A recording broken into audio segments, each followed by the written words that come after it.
கர்த்தருக்குள் பிரியமானவர்களே, June 28 எலஞ்சி white அம்மையார் அவர்களுடைய மாரநாதா புத்தகம், பக்கம் 357.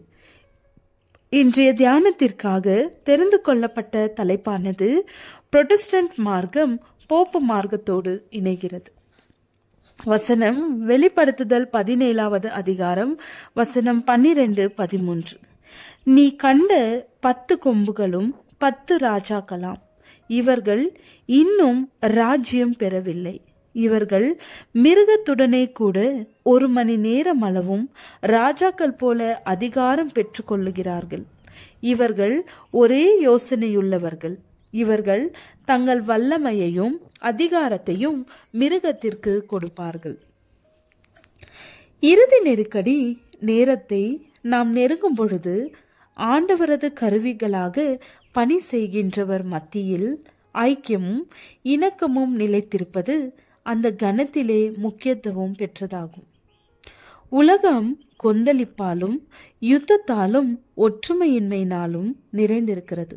எனினும் போப்பின் வல்லமையின் ஒரே தலைமை கடியில் அவர்களது சாட்சியின் சார்பாக நிற்கும் தேவனை எதிர்க்க மக்கள் ஒன்று கூடுவார்கள். இந்த வல்லமைக்கு தனது ராஜ்யத்தை கொடுக்கின்றது எது? புரொட்டஸ்டன்ட் மார்க்கமே ஆகும். இந்த புரொட்டஸ்டன்ட் வல்லமை ஒரு ஆட்டுக்குட்டியின் குணமும் ஆவியும் உடையதென்றும் பரலோகத்தோடு தொடர்புடையது என்றும் சொல்லிக் கொண்டாலும் வலு சர்ப்பத்தின் குரலிலே பேசுகிறது. அடிமட்டத்திலிருந்து வரும் ஒரு வல்லமையால் அது அசைக்கப்பட்டிருக்கிறது. அவர்கள் ஒரே மனமுடையவர்களாக இருப்பார்கள்.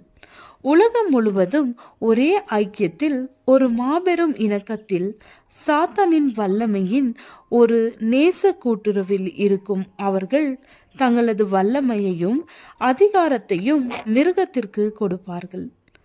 போப் அதிகாரத்தின் மூலமாக வெளிப்படுத்தப்பட்டபடி அதே கொடுங்கோன்மையான ஒடுக்குகின்ற வல்லமை மார்க்க சுதந்திரத்திற்கும் மனசாட்சியின் கட்டளைப்படி தேவனை வணங்குவதற்கு வேண்டிய சுதந்திரத்திற்கும் எதிராக வெளிப்பட்டது. கடந்த காலங்களிலே ரோமானிய வழிபாட்டு முறைமைகளும் சடங்காச்சாரங்களுக்கும் இசைந்து போக மறுக்க துணிந்தவர்களை உபத்திரவத்திற்குள்ளாக்கியது. கடைசி நாட்களிலே நடைபெற போகிற யுத்தத்திலே தேவனுடைய மக்களுக்கு எதிராக ஒரு கூட்டணி உருவாகும். யெகோவாவின் கட்டளைக்கு உத்தமமா இராமல் மருள விழுந்து போன அனைத்து வித கேடான வல்லமைகளும் ஒன்று சேரும். இந்த யுத்தத்திலே மாபெரும் முக்கியமான காரியம் 4ஆம் கற்பனையிலுள்ள ஓய்வு நாளே.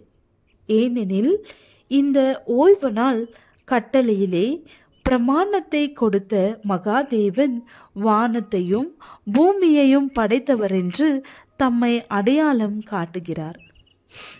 ஆத்மா அழியாதது என்ற கொள்கை, ஞாயிற்றுக்கிழமைக்குரிய பரிசுத்த தன்மை ஆகிய 2 மாபெரும் பிழைகளின் மூலமாக சாத்தான் தனது வஞ்சகத்தின் அடியில் மக்களை கொண்டு வருவான். முதல் பெரும் பிழை ஆத்மா அழியாதது என்பது ஆவி மார்க்கத்திற்கு அடித்தளம் போடுகிறது. 2வது, ரோமாபுரியோடு உணர்ச்சி ஒருமைப்பாட்டின் ஒரு உறவை உருவாக்கி இருக்கிறது.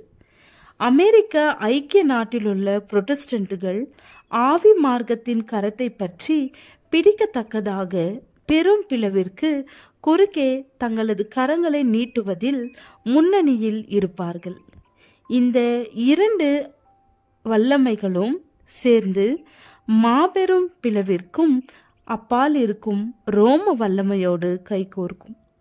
இத்தகைய முக்கூட்டு உறவின் செல்வாக்கிற்கடியில் மனசாட்சியின் உரிமையை மிதித்து போடுவதில் ரோமாபுரியின் அடிச்சுவட்டை இந்த நாடு பின்பற்றும். ஜெபம். தேவனே, நன்றியுள்ளவர்களாய் வாழ எங்களுக்கு கற்றுத்தாரும். ஆமேன்.